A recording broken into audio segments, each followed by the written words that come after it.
السلام علیکم، welcome back to our channel. آج ہم پھر سے جو بادل بابو کی جو ہے وہ نئے انکشافات آئے ہیں، نئے موڑ آئے ہیں اس کیس میں، جو نئی چیزیں ایکسپوز ہوئی ہیں۔ بڑی دنوں سے یہ سوشل میڈیا پہ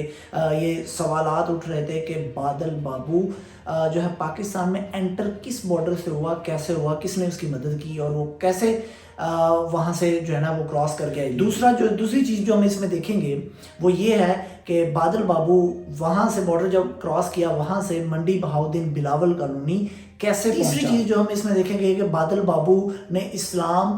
کب اور کیسے قبول کیا، اس کی مین ریزن کیا تھی۔ اور چوتھی چیز جو ہم اس میں امپورٹنٹ دیکھیں گے وہ یہ ہے کہ بادل بابو کتنا عرصہ ثنا کے گھر رہا۔ یہ بھی نیا جو ہے وہ موڑ سامنے آیا، کتنا عرصہ وہاں پہ رہا اور وہاں پہ کس کس سے ملاقات ہوئی، کیا مکمل جو ڈیٹیل جو اپنے وکیل فیاض رامے صاحب کو ساری ڈیٹیلز بتائی ہیں جو اس کیس کو دیکھ رہے ہیں۔ پہلی چیز جو اس نے کوشش کی وہ مقبوضہ کشمیر سے اس نے انٹر ہونے کی کوشش کی، لیکن وہاں پہ وہ پکڑا گیا، جس سے اس کو جو پیچھے وہ بھیج دیا گیا۔ دوسری دفعہ جو اس نے کوشش کی وہ فیروزہ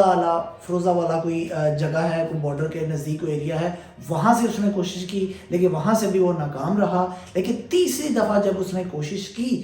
تو وہ جو ہے وہ پاکستان کا ایریا واگا، پاکستان اور انڈیا کا واگا بارڈر جو ہے، جو آپ کو پتہ بہت فیمس ہے پریڈ وغیرہ کے لحاظ سے بھی، وہاں اس کے قریب کے ایریا سے وہاں سے اس نے وہ کوشش کی اور وہ کامیاب ہوا۔ جب اسے پوچھا گیا کہ اتنا رسک آپ نے مطلب کیسے لے لیا، مطلب وہاں پہ آرمی ہوتی ہے، وہاں پہ اور سارے معاملات ہوتے ہیں،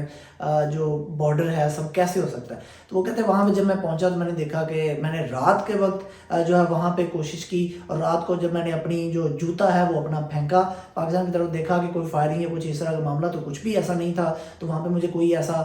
زیادہ سیکیورٹی بھی فیل نہیں ہوئی کہ وہ سیکیورٹی نظر آ رہی ہو کدھر ہے کدھر نہیں۔ تو میں سکون سے وہ تاروں کے نیچے سے گزرتا ہوا وہاں سے جوتا پکڑا اور پاکستان میں انٹر ہو گیا۔ دوسری چیز جب اس نے بارڈر تو کراس کر لیا، سو وہاں سے جو ہے وہ منڈی بہاؤدین بلاول کالونی کیسے پہنچا؟ تو اس کے پاس جب وہ انٹر ہوا، اس کے پاس موبائل تھا تو وہ گوگل میپ لوکیشن کے ذریعے وہاں پہ پہنچا تھا، اور اس نے ڈیفرنٹ گروپس واٹس ایپ کے گروپس میں رابطہ کر کے ایک عثمان نامی شخص نے اس کی مدد کی، جو کہ نیا موڑ سامنے آیا ہے، نیا بندہ سامنے آیا ہے۔ تو جیسے وہ ڈنکی لگواتے ہیں وہ لوگ جو ہے، اس میں سے ایک ایسا بندہ تھا عثمان نامی شخص جس نے اس کی مدد کی، اور وہ وہاں پہ کراچی اس عثمان اکارڈنگ ٹو ہم کراچی عثمان اس لڑکے کو ملنے کے لیے پہنچا۔ تو اس سے ملاقات ابھی نہیں ہوئی تھی، رستے میں وہ بس میں بیٹھا ہی تھا، تو اس کا موبائل چوری ہو گیا۔ جو آپ کو کراچی کے حالات پتہ ہیں کہ کیسے موبائل سنیچنگ ہوتی ہے، لیکن اس کا موبائل چوری ہو گیا، تو لہٰذا اب نہ اس کے پاس لوکیشن تھی، نہ اس کے پاس کچھ تھا۔ تو پھر وہ بادل بابو بیچارہ اس ٹائم ٹوٹلی اسٹک تھا، اور پوچھتے پوچھاتے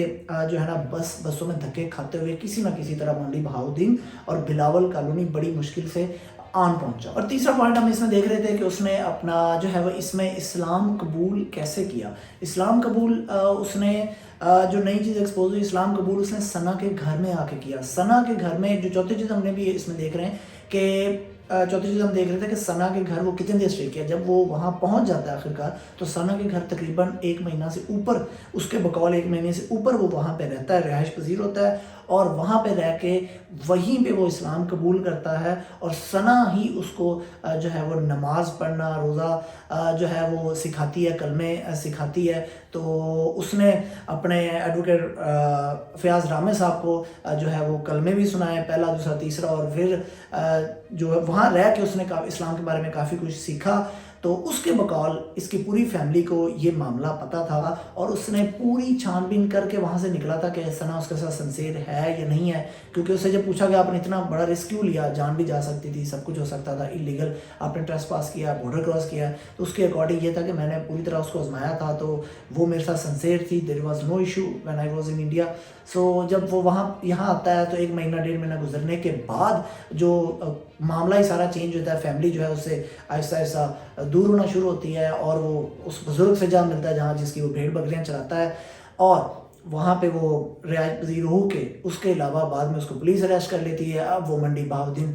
جو ہے وہ جیل میں ہے، جیسے کہ آپ کو پتہ ہے۔ اگر آپ نے اس بادل بابو کی مکمل ڈیٹیل پہلی جو ویڈیو ہے کہ کون ہے بادل بابو، ثنا رانی کون ہے، نہیں دیکھی تو آپ اوپر جو ہے وہ میں دے دوں گا اس کا لنک، وہ ویڈیو آپ دیکھ سکتے تاکہ آپ کو اس کی ڈیٹیل اور بھی پتہ چلے۔ اور اگر ہم دیکھیں تو بادل بابو ابھی بھی سنسیئر ہے ثنا رانی کے ساتھ، وہ چاہتا ہے کہ میری شادی ابھی بھی ثنا رانی سے ہو جائے، جیسے کہ وہ جانتا تھا کہ میں اسلام قبول نہیں کروں گا تو میری شادی نہیں ہوگی۔